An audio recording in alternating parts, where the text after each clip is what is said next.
What is going on, my broskiis? My name is Toadski, back again, here to bring you guys yet another One Piece Treasure Cruise video.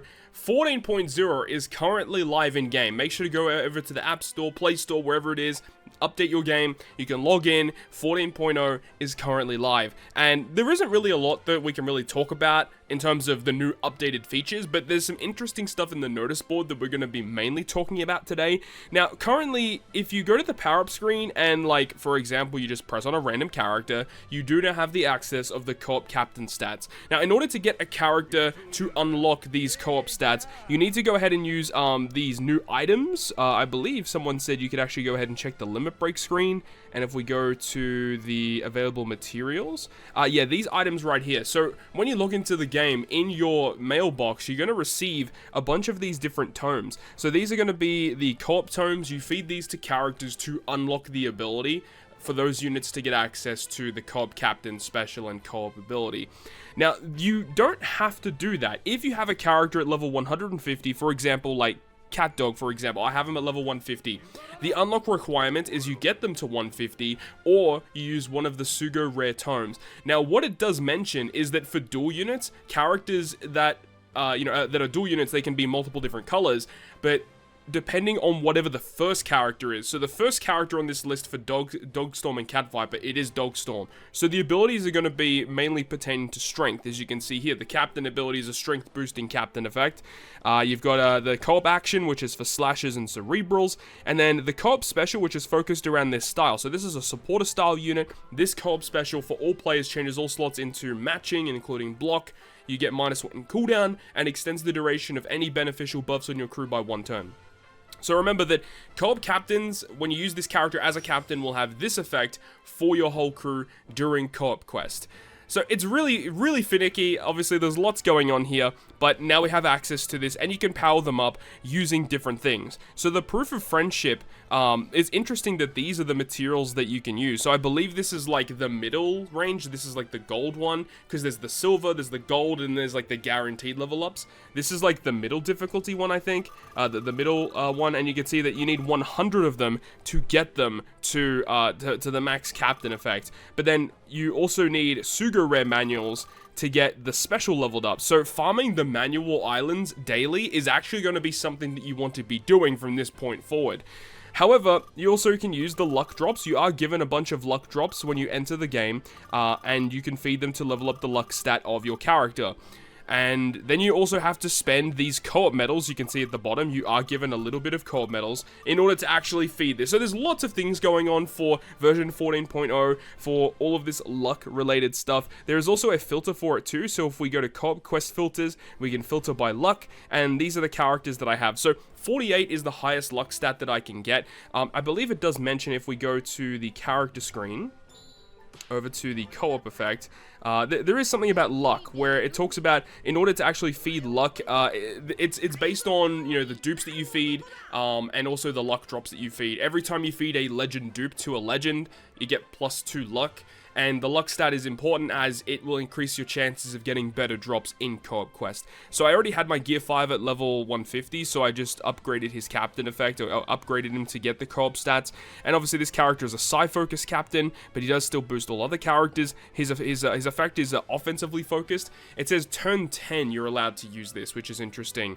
Doing damage, and then for all players, changes crew's type slots to matching and reduces cooldown by 2 turns. Interesting effect. And then you have his little effect for free spirit and fighter characters. Now that's all well and good, but there's a little bit more information under the hood here. We've got this first little piece of information in regards to the free legend tickets that everyone will be receiving. May 11th is the 10th anniversary. It talks about the fact that everyone's going to get their hands on these tickets based on the Pirate Alliance total bounty.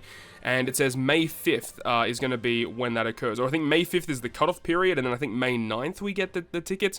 But one thing is interesting is that they actually give us a list of characters that are available on each rarity of ticket. So there's going to be the B rank, there is the A rank tickets, and the S rank. And I was kind of shocked to see that for the S-rank tickets, the recently released Doflamingo Sugar and Moria and Perona are actually available on the tickets. So that's dope to see. I like that. The S-rank tickets go from the latest end of month batch all the way down to Usopp and Nami. So There's still a lot of bad characters in the list for sure, but they've actually got quite a decent amount in here. They've got Boa Hancock during the global anniversary celebration. You have Jesus Burgess, Lilith, and Bonnie, which is pretty nice to see. People still want to get Quick Momonosuke. You got Sai Uta, who's a fantastic normal legend. Sai Momo is really good. There's some good characters in this list, and if you're a player that isn't like super deep into the game, but you've got a decent pirate alliance, you got a decent bounty level, you're going to get a lot of good characters from these tickets, so that's really good to see. But the other thing is why I wanted to make this video, because we got a really interesting update to the Shipyard. Now, unfortunately, it didn't really change anything in regards to how we get the ships to level 12 and modify them to get all of the beneficial effects. But what they've done is that they've actually gone back and upgraded some certain ships even further, which was pretty surprising to see. It says the following ships can be added with ship special. So a lot of these ships now are getting individual specials or buffed versions of specials. Ships at level 12 can be modified to add further stat modifiers. Certain special effect 2 will add the new ship special. Applicable ships already with special effect level 2 will automatically be added with a ship special. Additionally, ships will have a ship special periodically, so be sure to check the notice. So ships are going to be periodically updated over time. So let's go ahead and have a look and see what they've done here. So, the first thing here is we have the dinghy. Now, I am going to go ahead and switch over to this because I'm over here on the OPTC database ship website, and we can actually have a look at what each of these ships do. So, the dinghy ship, if you get it completely maxed out, it says it will boost the chance of landing on a matching slot. You get a recovery boost, and then attack boost, 1.65, which is really good, and then a 1.5 health boost, and makes it easy to land perfects. This is a very good ship because of the additional effects as well of minus 2 turns of cooldown. So this is a very good ship for speed farming, lots of cooldown, HP, and attack. If we go back to the game now, we can see that it will now have a special that changes the cruise slots into matching. It doesn't go through block slots, but just getting this ship with cooldown reduction, HP, attack boost, and now a special that can just give you a full board of slots, the dinghy is cracked. Like, the dinghy is a fantastic ship, so you absolutely love to see it. Now, we've got Merry Go. This is one of the ships that I actually have maxed out at level 12 with modifications.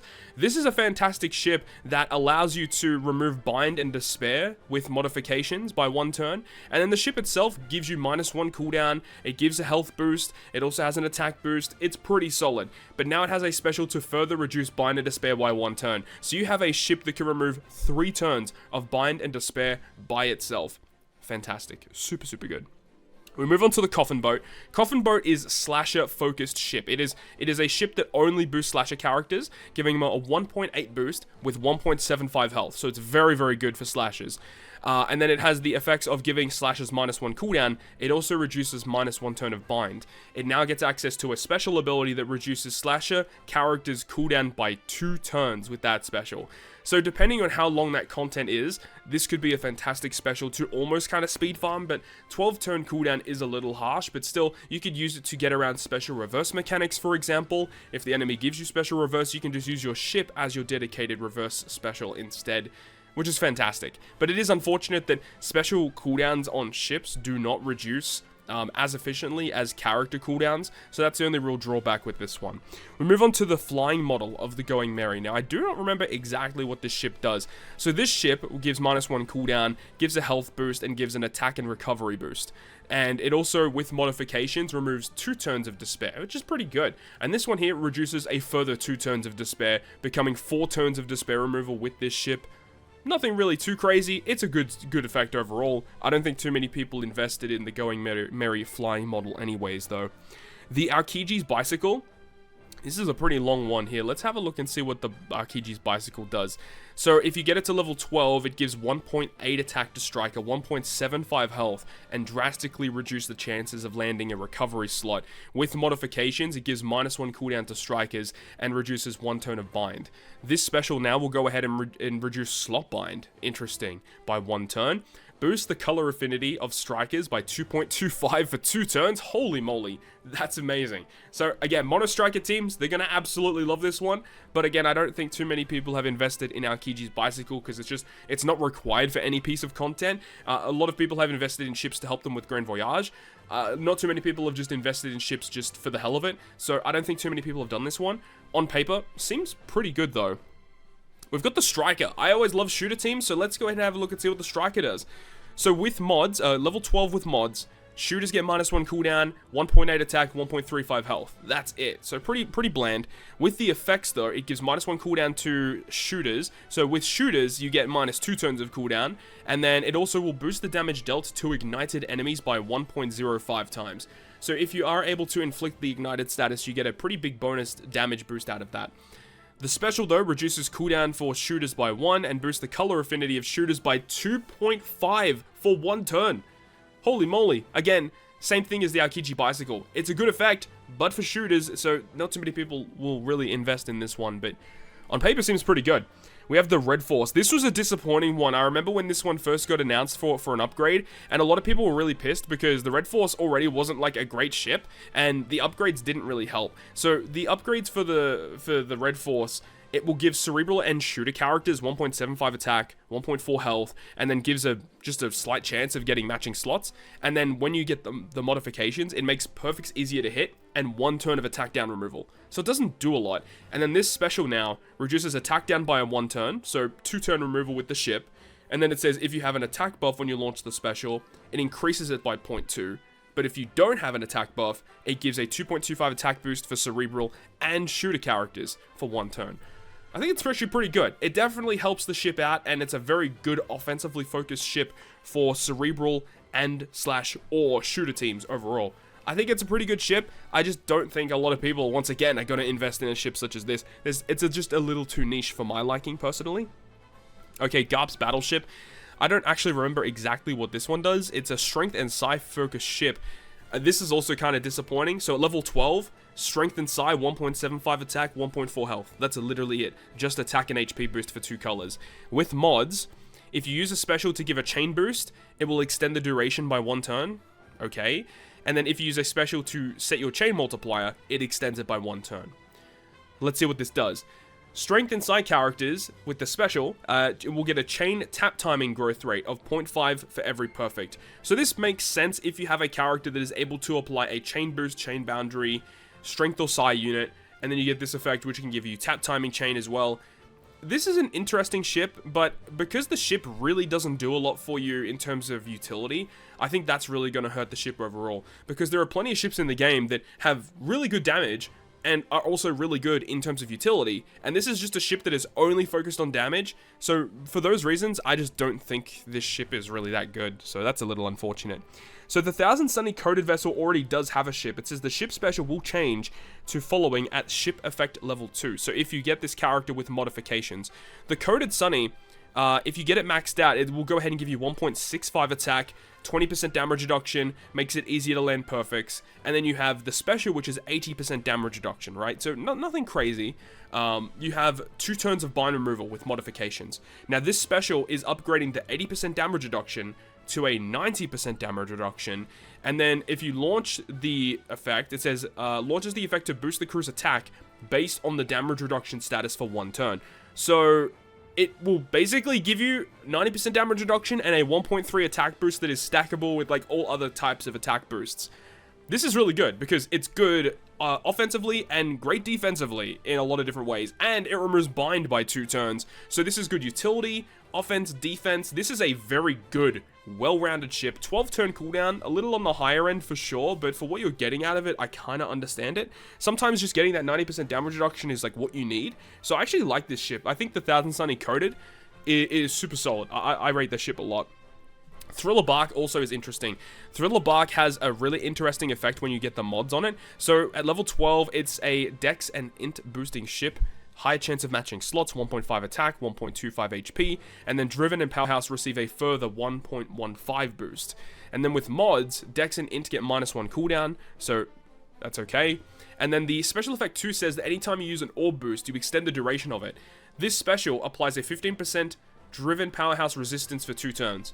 Yeah, this is boring. This is not good. This is pretty mid, honestly. Yes, you can get some pretty good damage out of that, but personally, they could have done a lot better for this ship, honestly. Not that great. We have Zunisha. Oh my god, Zunisha's getting a special. I did not even see this. So I'm reacting to a lot of these for the first time. So I'm excited to see what this is all about. So Zunisha, we already know what this one does. This is a cerebral and powerhouse focused ship. I have not upgraded this ship yet, so I don't think I will. Depending on what this does. Powerhouse Cerebral get 1.85 attack, 1.5 health, recovery tandem matching, makes it easy to land perfects. If you modify it, you get -1 cooldown and special bind reduction by 1, which is pretty good. So the special deals 300,000 non-type damage to one enemy, that's actually fitting, and then reduces all enemies' damage reduction status by 2 turns. I think this is pretty good. A ship that can have matching slots, HP, -1 cooldown is good. For Cerebral Powerhouse, damage dealing ship here just to kill something, and then also removing 2 turns of Rainbow Shield. 11 turn cooldown as well. Zunish is pretty good. I think Zunish is actually super solid. Of course, you have to invest quite a lot to get these ships maxed, but Zunish is pretty good. I would love to have the ship maxed out just for that effect alone. Sometimes removing just that 1 extra turn, and in this case, 2 extra turns of Rainbow Shield is like all you need sometimes. And this is a really, really good ship, honestly. Really, really good. Now, Megalo, I think, is the final one. Megalo is the final one. Let's go ahead and have a look. So, Megalo does already have a special, so this one will get a buffed special. If you modify the ship, you will get a 1.4 HP boost. If you have a Psi or an Int Captain, then your top row characters get 1.6 attack. Your middle and bottom row get 1.8 attack. Your captain gets 600 recovery, and you get 15% damage reduction. So, the attack boost is respectable. You get HP boost, you get recovery boost, you get damage reduction, and you have a special ability which can reduce slot bind by 1 and lock your slots for 2 turns. And then with modifications, you get the -1 turn of cooldown, and then it changes the effect where it's a 1.7 times attack boost to the top row, and then the bottom 4 characters get 1.8, so it just buffs the captains, and reduces the duration of healing effect converted into damage by 1. So unique effect with Megalo. This ship, 8 turn cooldown is insane. What's the cooldown of the special currently? Is 8. Okay, so 8 is very good. It reduces slot bind by 2 turns. That's unique. Changes block into rainbow slots. That's insane. And then you get 2 turns of all block for 2 turns. This is a very good ship. Having a ship that can change the block slots for you, not only just changing them, but changing them into rainbow and locking them so that you can keep these slots for multiple turns and you can carry it into different rooms. The enemy cannot react to them. They can't change those slots because of the way that rainbow slots are built. This is very good. I think this actually makes the Megalo ship one of the better ships in the game. There's going to be a lot of unique pieces of content out there where this specific ability is going to be insanely useful. And not only that, 8 turn cooldown for an effect like this is insanely good, dude. And of course, the only real drawback when you use this ship is that you get a slightly less attack boost to your captains, and you do need a Psi or an Int Captain to get like the full effect. So if you're running a Psi or Int Captain, this ship is really, really good. I like it a lot, actually. I think the Megalo is very, very solid. And then they just show all the different ships, of course. But, yeah, the Shipyard looking really, really interesting with all these brand new updates. And finally, to wrap us up here, we have a little bit of information in regards to Pirate Rumble characters getting slight tweaks. So, it talks about these characters here. So this Strength Sakazuki and this Quick Cruzan have now been altered to be considered as Pirate Rumble Legends, and they are no longer considered generic SugoFest exclusives. Now, I saw that when this was posted, a lot of people were really upset about this, the fact that they made a normal legend that was available on normal tickets become a restricted unit. At the same time, I also kind of understand why they're doing this. For those who don't know, Cruzan and Sakazuki both debuted on a Pirate Rumble banner when they first were introduced into the game. But at that point in time, like, Rumble Legends and game mode specific legends weren't really a thing. That wasn't a thing yet. So by that time, these characters were just considered normal legends. So they've gone back now, they've made them normal Rumble Legends, which does kind of hurt overall. It means that they are more difficult to get a hold of. I kind of rebuttal that argument by saying that these characters are essentially never used in any content, so I will say that. Like, they're not important characters to have, but it's interesting that they've done that either way. I think it's kind of shitty that they did do it, but at the end of the day, I don't think it makes that much of a difference with the way that these characters are kind of built. They also went ahead and updated the abilities of these units, and Borsalino is now a 20 cost character. So it was weird when they first introduced that buff where Rumble Legends were now 20 cost characters, and for some reason Borsalino was never considered a 20 cost character. They just either forgot to do it or decided to just hold off for this specific situation. But anyways, Borsalino, they've gone ahead and updated his abilities. So he will now go ahead and do a large range 2000 fixed damage, and then he also gives your Dex allies 5 defense for 20 seconds. Not a great update, to be honest. I mean, he doesn't really have a very high special CT, if I remember correctly. 17 is pretty good. So 17 cooldown for a special such as this is actually solid, I guess. And you have his Rumble ability, which will now give quick enemies attack down level 5. Ooh, that's kind of spicy. I kind of like that, to be honest. This is a pretty valid option, especially when you got to consider the fact that he is now a 20 cost character in Pirate Rumble, right? So a 20 cost character with these type of abilities for your Dex team, I think it's pretty solid. This guy's definitely going to see some play. He now does additional damage versus quick. That's kind of redundant for what he does. And he's now a 20 cost character.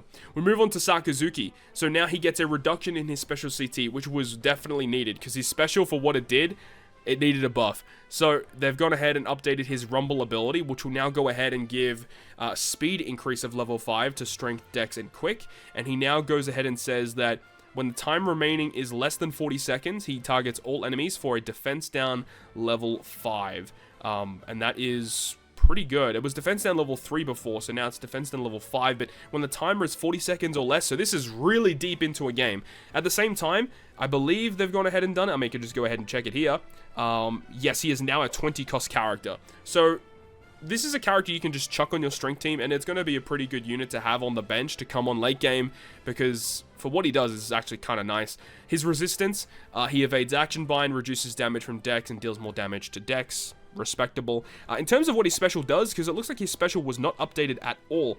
So the Rumble special, one enemy with the highest recovery gets defense down level 5, and then 5 times damage, and then targets enemies in a large range for damage over time level 2 for 30 seconds. Like, it's not a great special, but like 33 CT for a special such as this is kind of wild. When this guy came out though, people were kind of hyped because this was like the highest multiplier you could get from a special. 5 times multiplier is freaking crazy. But it's just, it only does it to one character, so it's like kind of whatever, you know? And then finally, we have Kuzan. So Kuzan is also getting an update where his special will now go ahead and target a large range for 2.5 times damage instead of 2 times damage. And then he targets 2 enemies with a 100% chance of special bind for 10 seconds. I think it's a pretty good special. Pretty good overall. What's the special CT of that, though? 25. 25 CT for that's really good. His Rumble ability is changing, where he gives Strength, Dex, and Quick, Speed 5, and now Attack 5. Interesting, he didn't do that before. And then in the first 40 seconds, Strength, Dex, Quick will get Speed 5, Attack 5. So for the first 40 seconds, Strength, Dex, and Quick get level 10 Attack and Speed. Whew. Okay, so this is actually a very good frontline character, okay. And then his resistances reduced from strength, more damage to strength, and he's now a 20 cost character. So there you go. That's the Rumble stats improved for Sakazuki, Kuzan, and Borsalino himself. And that's all of the brand new information that we currently have right now for the version 14.0 update. I wanted to bring you guys this video because there was just so much to talk about.